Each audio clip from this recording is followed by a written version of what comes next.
This is one of the mosques that were raided by security forces in an operation which started on Monday.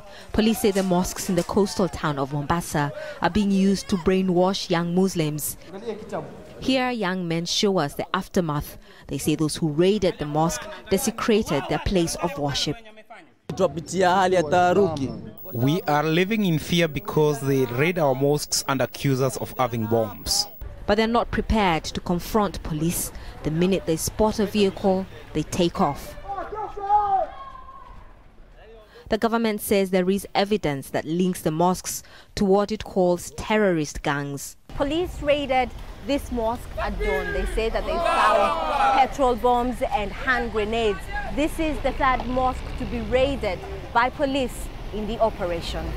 Those arrested in the raids, some as young as 12, were brought to court but not charged. The magistrate allowed police to keep them in custody for 7 days, pending investigation. He also ordered that minors be separated from adults. Outside the courthouse, anxious parents wait. They feel their children were arrested unfairly. We do recognize that we do have bad elements, as any society in the world has bad elements.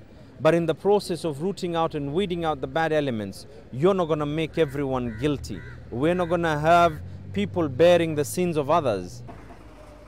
Police deny targeting Muslims, but say they will continue cracking down on what they call radical youth and mosques that are teaching extremist ideologies.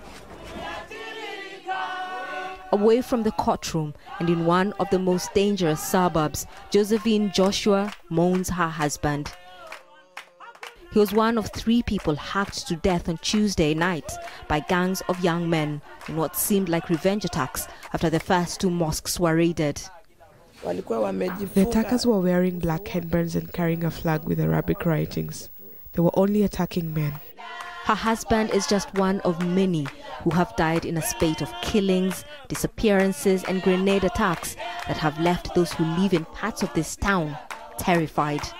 Catherine Soy, Al Jazeera, Mombasa, at the Kenyan coast.